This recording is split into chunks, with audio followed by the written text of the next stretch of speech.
His victory speech and in his inauguration address, President Biden pledged to be a president for all Americans. I quote, he said, "I pledge to be a president who seeks not to divide but to unify, who doesn't see red and blue states but a united states, and who will work with all my heart to win the confidence of the whole people," end quote. He reiterated that sentiment at his inauguration, stating, and I quote again, "On this January day, my whole soul is in this, bringing America together, uniting our people, uniting our nation," end quote. It is a sentiment that I honor, Mr. President. And as I said the day after the inauguration, if President Biden can truly be a president who governs for all Americans and who respects all Americans and who works to win the confidence of the whole people, he will have done our nation a great service. But, Mr. President, it's not enough to talk about unity. It has to be matched with action. And too many of the President's actions so far have been more calculated to appeal to the far left wing of the Democrat Party than to unite Americans. In his 2 weeks in office, the President has signed off on a long list of executive actions, many of which read like a wish list of leftist priorities.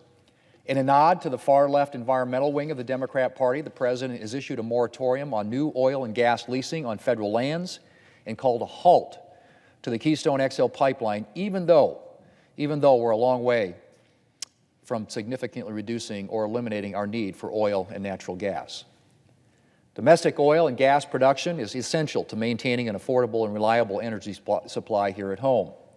Halting new oil and gas drilling could jeopardize the stability of our affordable energy supply and will definitely jeopardize American jobs that are supported by this industry. As far as the Keystone XL pipeline, stopping this project, which I would point out, Mr. President, is well underway, is nothing more than a symbolic gesture.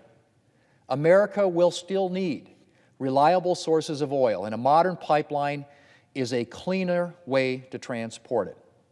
Keystone XL has been through multiple exhaustive environmental reviews. And on top of that, its builder has committed to fully offsetting its operations with $1.7 billion in renewable energy purchases.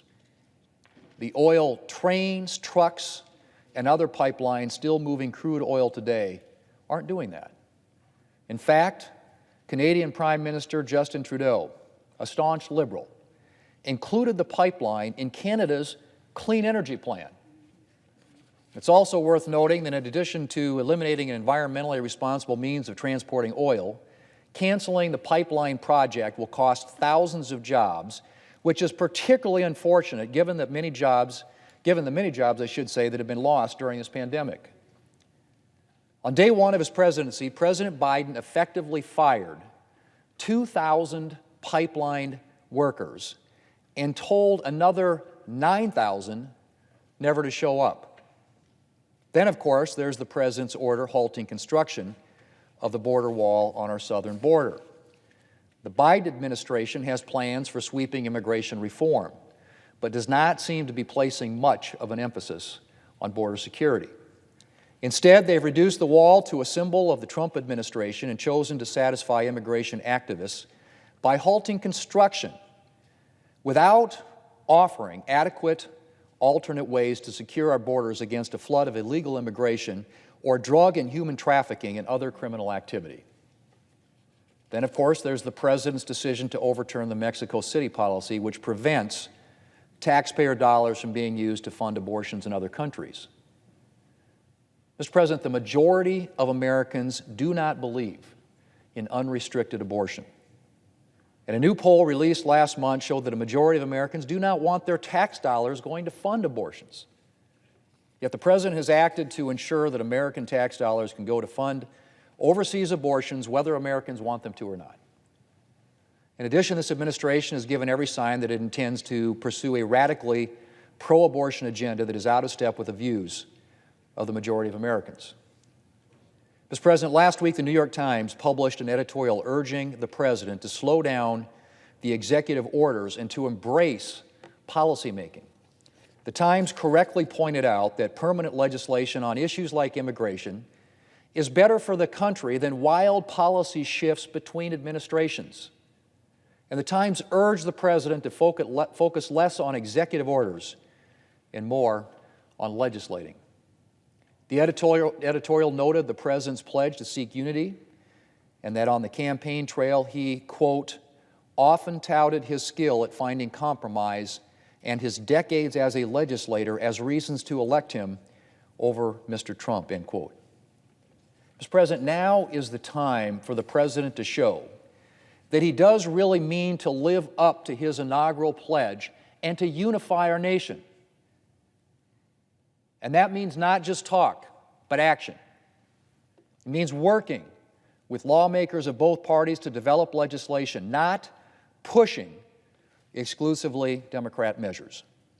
It means urging Democrat congressional leaders to actually negotiate with Republicans instead of trying to force through an agenda that lacks the support of half or more of the country. And it means focusing less on checking off the priorities of the far left and more on actually representing the views of the majority of Americans. The President has a chance to genuinely unify our nation, but he'll have to decide whether or not he wants to take it. Mr. President, yesterday I came down to the floor to talk about Democrats' decision to pursue a partisan budget resolution designed to pave the way for a partisan COVID relief measure, despite the fact that Congress has produced five prior COVID relief packages and appropriated trillions of dollars on an overwhelmingly bipartisan basis. Republicans have put forward several ideas to improve the measure. An amendment to protect small businesses hit hard by the pandemic from sudden tax increases. An amendment to ensure that schools actually open, especially after teachers receive the vaccine. An amendment to ensure that states deal honestly and transparently with the tragic COVID deaths that have happened at certain nursing homes. And an amendment to protect healthcare workers who traveled to other states to help during the pandemic from getting surprise tax bills from those states as a thank you note. I'd like to think that Democrats would support some of these amendments.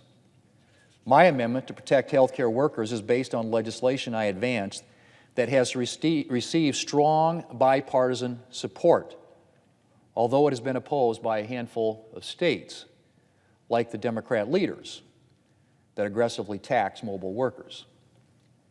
But so far, Democrats have not shown much of an inclination to entertain Republican ideas, no matter how much they would help address the effects of the pandemic. Democrats have indicated that they may allow a handful of amendments that enjoy some Republican support, but that doesn't change the essentially partisan character of this undertaking, which is designed to allow Democrats to pass the legislation that they want on an entirely partisan basis. Will we see political amendments on the floor during this process? Sure, we will, from both parties. Democrats have chosen a political maneuver instead of seeking to replicate the bipartisan success we had with COVID bills like the CARES Act. Mr. President, we did five COVID bills while we were in the majority at the 60-vote threshold, which is required for most legislation here in the Senate, with bipartisan support. And here we are in a purely partisan legislative exercise on the floor of the United States Senate. So yes, Republicans will offer some political amendments, but we will also offer COVID-related amendments that Democrats should support if they truly want to deliver help to those who need it. Mr. President, it's deeply disappointing that Democrats are heading down this partisan path. If they really wanted to govern for all Americans, they would work with Republicans to pass yet another bipartisan COVID bill. Mr. President, I yield the floor.